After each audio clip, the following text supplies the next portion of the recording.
Hello, everyone. Welcome. Welcome to Tuesday, and welcome to a video update. This is a video that we did about 10 months ago. We were just looking back in time. Reminiscent. And I actually wore this jacket because in the original one, I wore this jacket as well. I was wearing a sweater that is in storage. So I was like, you know what? I haven't worn that in a while, so I'm gonna wear that. And it was like hidden in the back of the closet, so I'm kind of glad I looked for it. So today's video is our top 10 favorite brands to sell, hands down, period. If we could only find 10 more brands for the rest of our reselling career, these would be the ones that we would pick right now. So you might be wondering, oh, okay, well, you say like indefinitely this is all you could find. Isn't this just the same information as last time? No. No, my friend. As we all know, bolos can become no-los over time. Yes. Things that we used to love to find, we really might not anymore. Our personal taste in our own closets might change, etc. Brands become less popular, you know. Actually, both of our lists have changed quite a bit. And that video is literally like one of our most viewed videos. So I would like to provide you guys with an updated one versus watching information that is kind of stale. Almost a year old at this point. Yeah. Before we jump into it, if you are new here, please hit the subscribe button. Thank you. We make all kinds of videos talking about not just specifically the best ever 10 bolo brands, but we do other bolos in general because there are so many other good brands than these 10. We also do hauls of so many good hauls, which have bolo information in it as well. We tend to like weave in a couple. Yes. Every haul or two. Yes. And then of course we do sold videos, so you see what is selling on Poshmark and eBay right now. And if you're not new, or if you are new, please give us a thumbs up. Hello, if you're not new. And if you are new, hi. If you like our bolo videos, or if you like this video since it is the second time around. Kind of like last time, we both compiled our own list. This is not a shared list, though there are a few that are on both of ours, which we will conquer right in the beginning. And also, we are going to tell you guys kind of like about these brands, what we would pay for them, what we expect for them to sell. And there were a few rules when making our lists. So we're not allowed to say like generic stores. So we can't just say Anthropologie. Yeah. I can't just say Aritzia.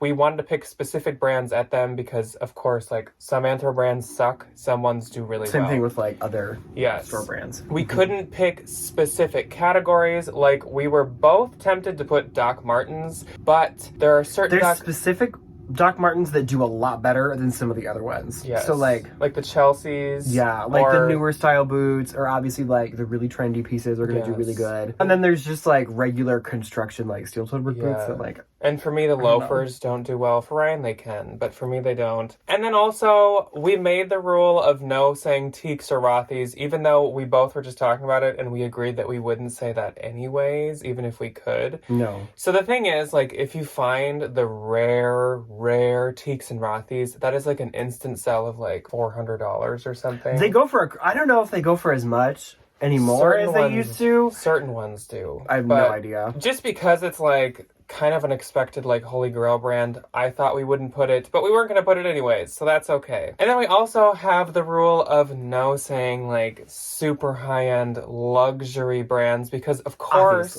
if we wanted to pick up 10 brands for the rest of our life, of course it's like Louis Vuitton, Gucci. I was going to say, I would just sell Birkins. Yes. But that's a style. I'd be a so I Birkin would dealer. just sell Hermes. But no, I can't do that. No, we're just not gonna say luxury brands. I have a few like high-end designer brands, but nothing that's like a little more attainable. Like if you go to a thrift store, your chances of finding any one of these things on either of our lists is decent. But like obviously, if you go to Goodwill, you're probably not going to be finding a Gucci every couple of times. Like these aren't ones that like Goodwill would price up. Like any of the designers we have, they wouldn't mark up because they probably wouldn't know them. So they're not like the mainstream. So let's start the video, and we're gonna start off by actually going back in time and telling you guys each separately what brands got ixnayed off of the VIP list and why they are no longer on there. So I have 5 that are completely off my list this year, and I'm gonna tell you guys them and tell you why. So my first one that is no longer on my list is Spirit Spiritual Gangster. Spiritual Gangster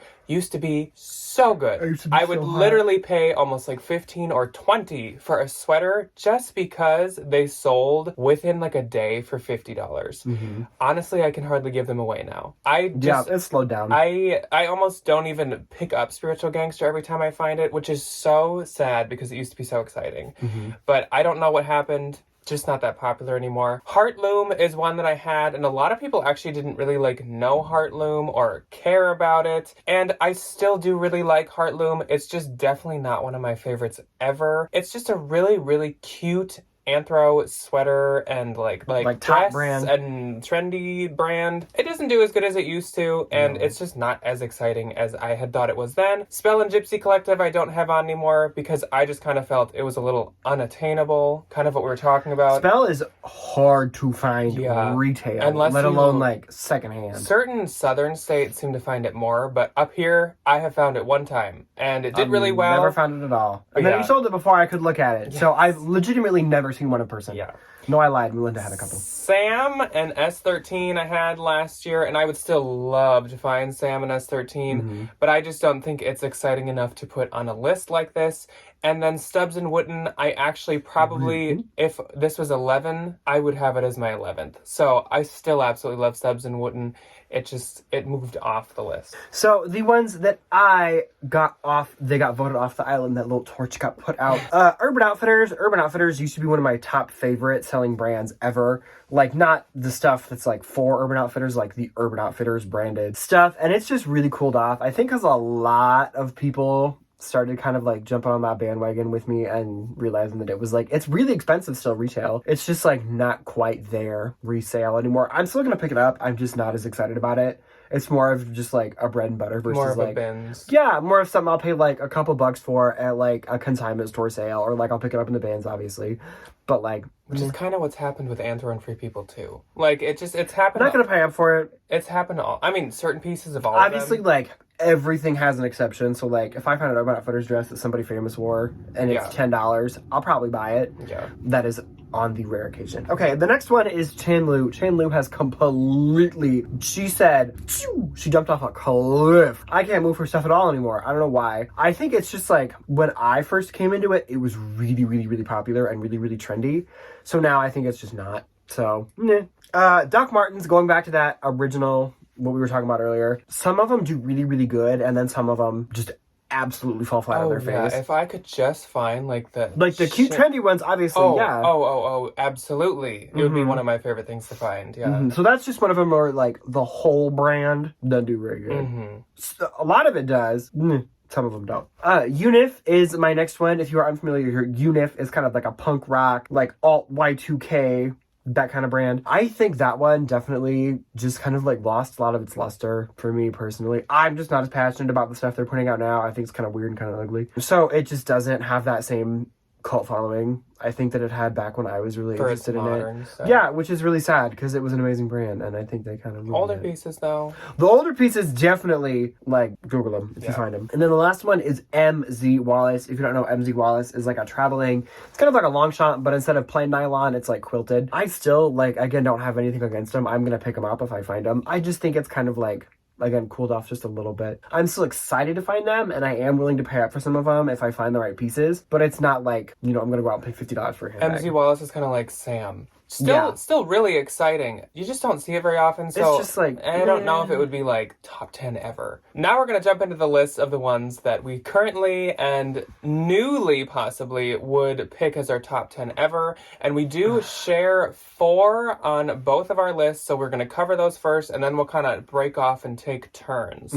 So I'll be first to talk about one of the ones that we both have on the list, and that was our first one last year too, Smartwool. So Smartwool is amazing. Love. Absolutely amazing. It's just as good as it was last year. Love Smartwool sells so good with or without flaws on every single platform. Almost sells for its like retail value. I just freaking love Smartwool. And it doesn't matter what category. No, and it doesn't matter what season either, even though it's like knitwear. So Smartwool can have pilling, it can have hulls, but it's oftentimes a base layer, and so people don't really care.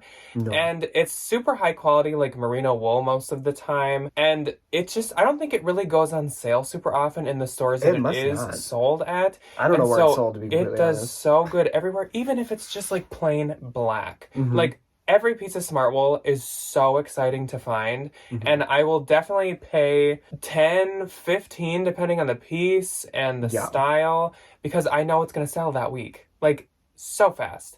And like I said, it does good on Mercari, it does good on eBay, it does good on Poshmark, just continuously. You get likes continuously on all of those, so cross-post it, and it will literally be gone in a week. It, like, evaporates. And it's a really consistent sell, too. Even if it's, like, nasty, it's an easy $20-$25. Yes. Minimum. Even with holes and stuff, That's, like, for the tops, I should preface. Even with holes and stuff, I usually still sell it for, like, 40 or, like, 35. And then it can go for, like, up to 60 for just, like, merino wool really sweaters. Cool. Yeah. Okay, so our next brand that we have in common is Levi's. I'm in a pair of Levi's right now. These are vintage, and I got them in the bins, and I never want them to run out, and I love them to death. Levi's, speaking in terms of style, not the older ones, like the newer Levi's, but it doesn't really honestly matter what style at this point. I think it's just like the brand has come back so far that people just like them because it's a pair of Levi's. They're so comfortable and they're so well made. And I think like ethically, they've really kind of like taken a stance, which I think people really like, which I like, and they sell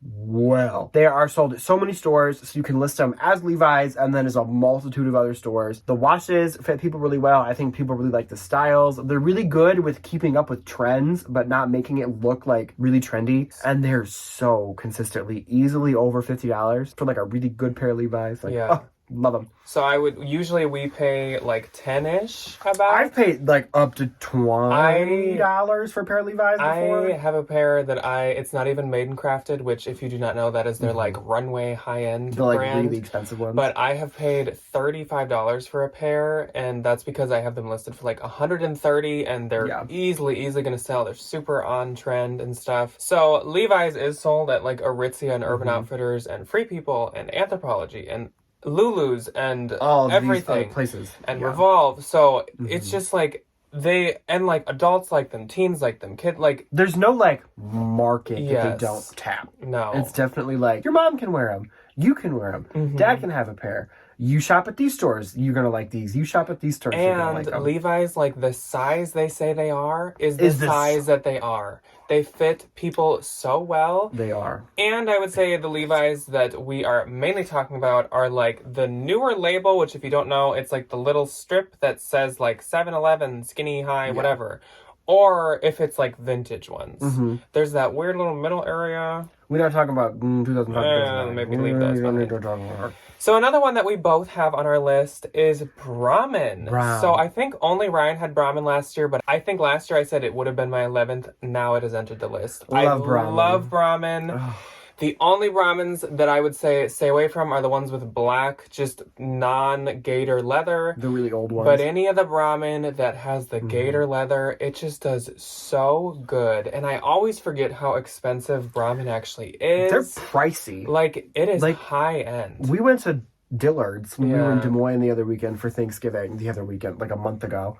Now for Thanksgiving, and they're like $300, $400, $500. They are expensive, and they really keep value because at those stores they don't go on sale very low. It's like maybe 30%. No, they'll do like a 10-15%. I think when we were there, they were having like the big Thanksgiving doorbuster, and it was like 15% off. Yeah, it was not much. So Brahmins are super expensive. They're very high quality. The linings are super nice, and people who have owned a Brahmin love Brahmins. Yeah. Nowadays, they make really, really pretty patterns, tie-dyes, florals with the croc. They do make really cute ones, too. And they've really focused in on the croc always throughout time. So even older ones are that really nice croc. Like, it's not actual croc, but it's croc like embossed. molded, and then like, you know. And that's pretty timeless.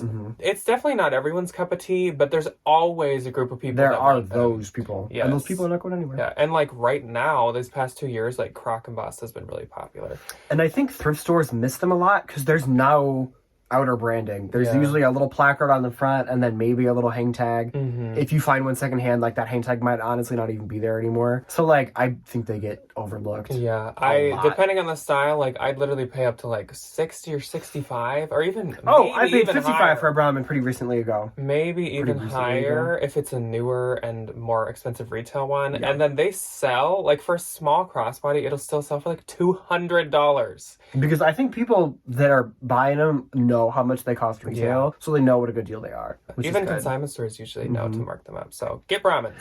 So our next brand is also a leather brand. The last one that's on both of our lists. And they also make a lot of pierces. It's Coach. So Jack has Coach 1941, which is like the higher end, the runway stuff. I just put Coach. Even though I do, It all sells really well. I do agree with Ryan. Yeah.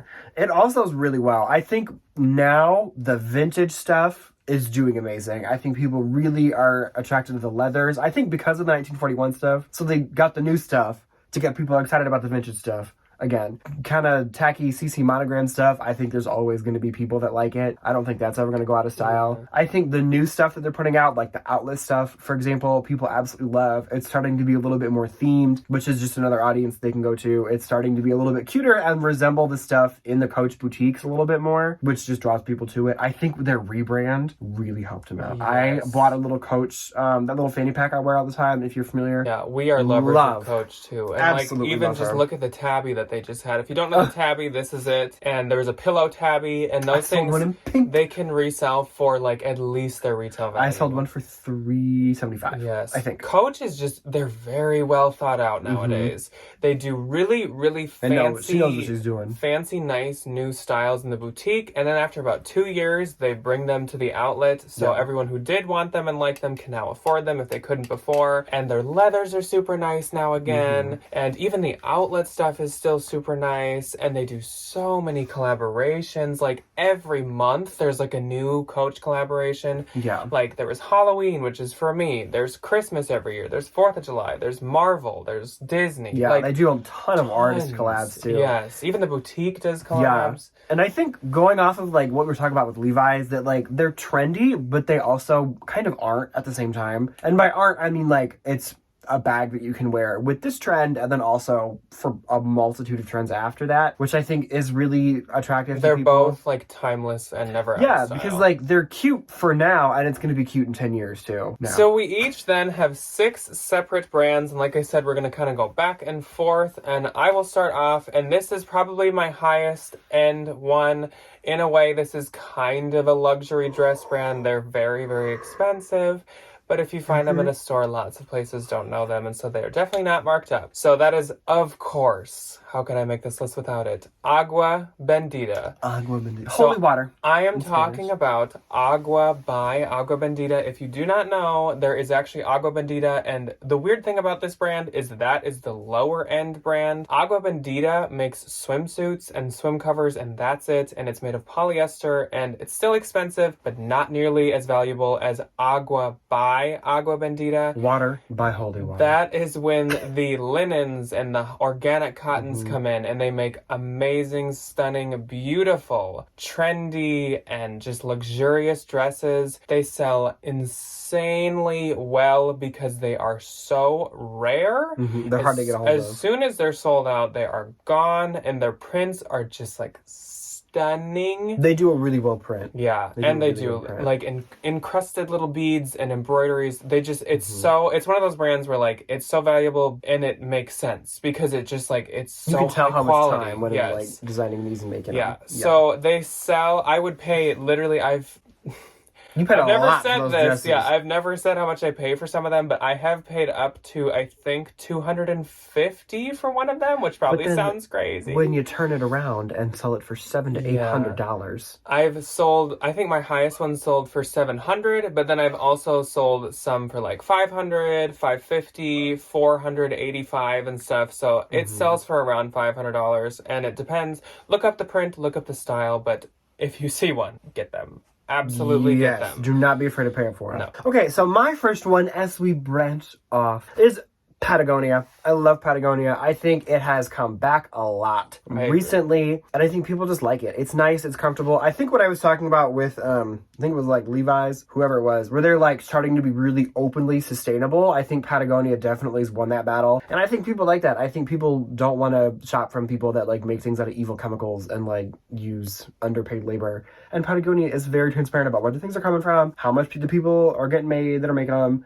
And they have that really good buyback program where you can like send them $5 and they'll fix your things for you, which I think is amazing. I love it. So Patagonia definitely, like, obviously the prices fluctuate depending on what kind of item it is. The coats and the outerwear, I think, is like where a lot of the money is. The better sweaters obviously sell for a ton and sell very consistently for about $50 to $60. The cinchillas, depending on how rare they are, easily $80 to $100. The down items, I think, is like where you're really starting to look at like big money. But like even the exercise stuff, I know people that like would run and like jog and do like actual outside things, and they wear like the warm pieces, like the base layers or like the jogging, like that R1 that I just sold. Yeah, the stuff that's like not super well known, but like definitely has a really good consistent following. And I will say the Patagonia cinchillas have like rare prints. Yes. That are super. If you ever find one, Google it just to make sure. Vintage is almost better sometimes. So my next one was on the list last year, and it's probably not surprising, even though I will actually say it has cooled down a little bit, but I would still absolutely consider it one of my favorite brands ever, and that is Veronica Beard. Oh,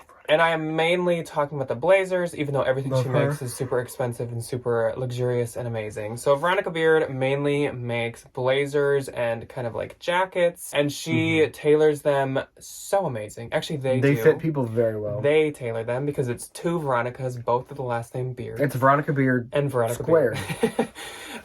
But their blazers are just so nice. They have just small details that make them interesting, but it doesn't make them like crazy or like you could still wear them all to the office, but they're a little bit more interesting. And they're just, the quality is so nice. The retail on them is insane. A Veronica Beard blazer is about $500 to upwards of like $1,000 if it maybe had like some leather detailing or encrusting thick wool. Even like her clothes, like her not blazer stuff, like yeah. So I would pay probably about like nowadays probably like $45 to $65 Veronica Beard blazer. If it was super interesting and super rare, maybe up to like $80. And then obviously if I could find it cheaper, I'd pay that too. They do really well. They were super popular a couple years ago, but they're still very popular. She's kind of like the name for blazers, really. So yeah, Veronica Beard, still love you, girl. My next brand is another outdoorsy brand, which is funny because I don't go outside.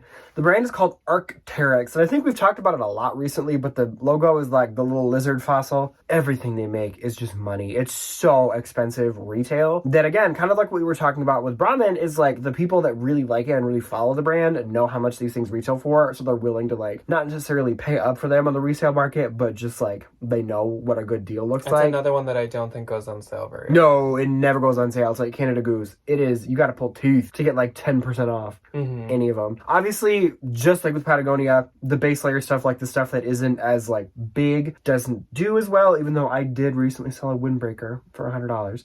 But like the down pieces, obviously, like the stuff that's meant to keep you warmer is worth more money, but all of it is worth a crap ton of money if you ever find it. I probably would have it on my list, but I honestly just haven't had it enough. I've had it like twice. So I know it does really good, but I just don't have the experience. So my next one is a new one this year, and I actually just started selling it this past year. Probably like 6 months ago, I found my first piece, and that is Anine Bing. I'm not in one of her t-shirts today, shoot. Yeah, Ryan has a lot of her graphic tees. I love her t-shirts! So Anine Bing now is kind of like Veronica Beard like 2 or 3 years ago. It is like a go-to, trendy, expensive, high-end brand. She makes very, very, very just well-made pieces. It's nothing wacky or crazy. Minimalist. It's actually, pretty minimal and classy. I've sold slip dresses. I've sold kind of like thinner, long dresses and cotton dresses. She makes shoes. She makes basically everything. Her jackets and blazers do really well too. Her pants do well. Like everything is just well made, and it is kind of like kind of businessy. Yeah, really. younger business professionals, Yeah. 100%. And yeah, it's super, super expensive. So, like, for example, again, one of her blazers is also like about $500 or $600, and you could probably sell it for like $200 to $300, depending on the style, maybe even more. Yeah. A lot of her dresses basically keep their retail value 100% of the way. Like, I think the cotton slip dress that I found, I sold for like $300, and I think it retailed at like $295. So, like, literally, you can sell it for what it retailed at. It was new with tag, though. Yeah, the same goes for her t-shirts. Her t-shirts have a cult following. If you can find some of the rare I Need Bing t-shirts, it's like $150, $175 for a t-shirt. Yeah. I've never paid that much for one because I'm cheap, but other people do. I think her best pieces are her t-shirts and her dresses. Yeah, and, her slip dresses. And maybe her blazers. But they do great. I would pay probably from like 30 to, I've paid like up to 70, just because, like I said, I know that they sell for their retail. I would say check comps. There's some like slightly older pieces, but it is a newer brand, so they're not very old. But there's definitely a few pieces that just like do better than others. So definitely look them up. But Anine Bing is a total grab. Yes. My next brand is definitely not as glamorous. It's Spanx. I freaking love Spanx. I do too. All of it does amazing. The undergarment shapewear, the jeans, the leggings, the tops, all of it. All of it. I love it. The shapewear stuff that's like the underneath, $20-$25, like nothing crazy. But a lot of the time I find them in the bins, or I'll like get them at a consignment store or get them at like a thrift store, and people love them. The jeans do amazing. The leggings I think do really good, again, because they have that like really good cult following. And I think people just like know what good quality it is. So again, like they know, and it's really expensive retail because it's shapewear. So they know like, oh, this thing that I just saw at Dillard's is $200, and here it is on Poshmark for $50. Purchase. Yeah, and I've even seen that Assets by Spanx can sell really well too. I think it's discontinued. So I think I don't think they make that anymore. Which I don't remember where that was from, but Target. Yeah. So my next one is kind of opposite. This is not like hold you in wear. This is like comfort and lay down and relax wear. This is go to bed. Barefoot Dreams. I personally love Barefoot Dreams, though I don't own a piece from them. My mother does. One of their blankets so and bad. I love to sell Barefoot Dreams, and I'm talking any piece, anything they make. They make like knit hat beanies, they make pajamas, they make robes, lots of comfort stuff. They make the softest material on the face of the earth, and I've never felt anything softer. And it's Cozy Chic Light, I think, is the super soft one. That like real cushy stuff. Oh my gosh. Amazing. But all of their stuff is super soft. It's all super comfortable.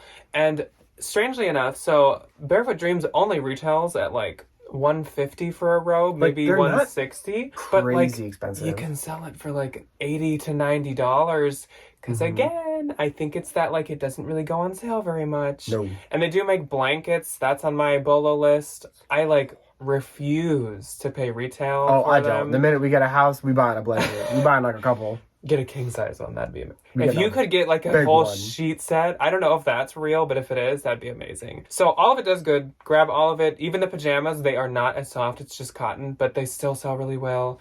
And grab any of it. Like, it all does great. And it'll change your life if you've never felt the Cozy Chic Light before. It's amazing. I'd pay, so say it's a robe. I'd probably pay 10 or 15 and expect it to sell at least 60, hopefully up to like 85 or 90. Yes. My next brand is another one of my absolute favorite brands, and it has been consistently amazing since I started reselling. God knows how many years ago it's been now.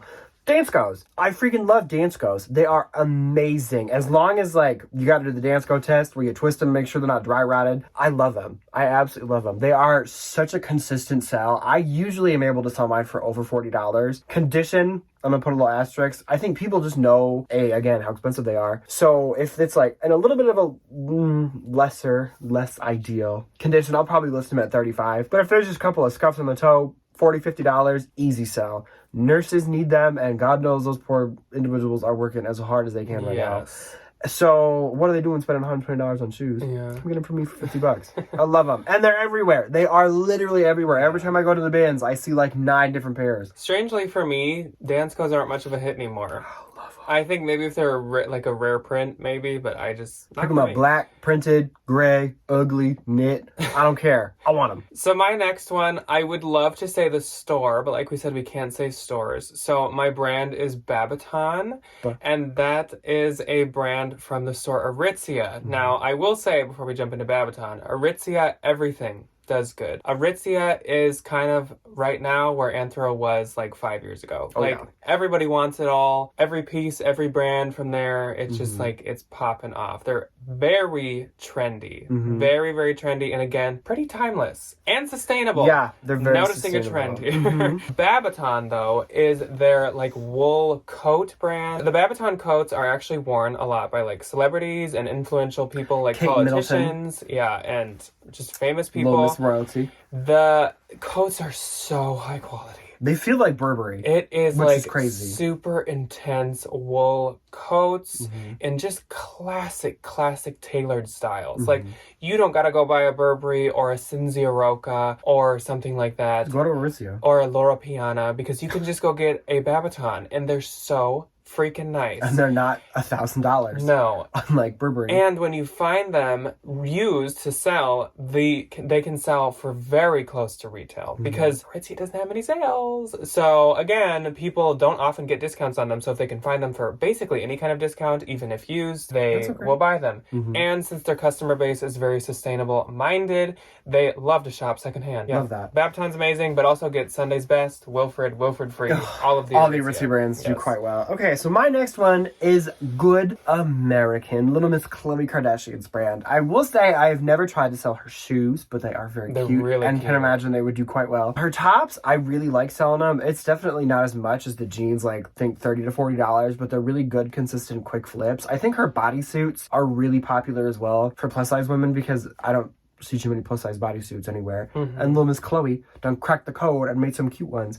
Her jeans, I think, definitely is A, how the brand got really famous, and B, where most of the money is resale. The classic blue jeans, the good legs, the good waist, the good whatevers, easy $50, $60, $70. I think as they get bigger, the price you can ask a little bit more for them because plus sized is harder to find. Yeah, but I was just gonna say plus and non-plus at all does good. Oh no, you can be a size 2 or a size 22. Yeah. So my last brand is a new one this year, and it is Gal Meets Glam. So I think just this last year is when I realized how insane the Gal Meets Glam customer base can be. The base and the customer base is like a roller coaster ride. It's actually kind of fun. Gal Meets Glam was discontinued like 1.5 to 2 years ago. Before every style is not made anymore. Every print is not made anymore. And do they make anything anymore? No, it's completely done, like shut. Which is weird. And it was like top of the game, closed. And then she said, "I'm done." Interesting, yeah. Yeah, it was really weird. So I've like delved into the like psyche of Gal Meets Glam. So he's in the Facebook group for Gal Meets Glam women, and they are Gal Meets Glam has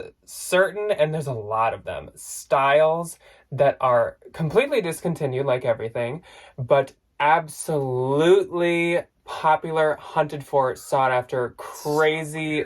Like, guys, I have found out that there is a Gal Meets Glam bot that Gal Meets Glam customers will install into their Google Chrome, where it will look up on Posh just continuously the style name and size that they want, and they'll put like the price that they're willing to pay, and it'll literally just instantly buy it. It'll auto purchase the moment it's listed. Like, I have listed Gal Meets Glam dresses for like $300 or $400 and sold them in under 15 seconds. So they're crazy. Yeah. The thing is, they're not all. You get really excited when you find a Gal Meets Glam, but there are still styles that for some reason were either overproduced or just produced more or just not as popular. I don't really know what that part is. So they don't sell for as much, but all Gal Meets Glam still sells like for quite a decent amount. Like the really lowest is probably like 60. So I mean that's still fantastic if you find it at a thrift store for like under $10. But I'm just saying, if you find there's some gems in their hills. Don't just list it for like 100 without looking. Like there are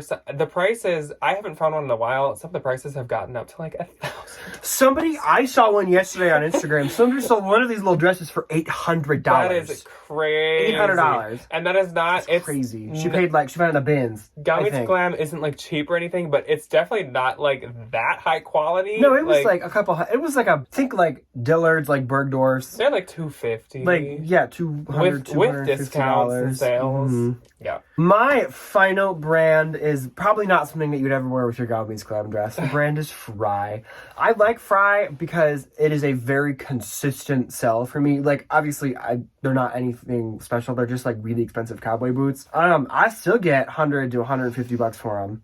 pretty consistently. They definitely don't sell as fast, I'm noticing, as they used to, but it's still just like, I'll get a pair of Fry boots, I'll find them in the bins. Definitely not gonna pay more than like $15 for them if I find them. Find them in the bins, find them at a Goodwill for $10-15. Sit on them for a little bit. $150 offer. Somebody buys them for $100. I just thought of one that we probably both would have put on. Old Gringo. Oh shoot. Okay, well, instead of that's next time. We unfortunately used all 10 of our slots, but look up Old Gringo. We don't have time to talk about it, but it's really good. She's quite good.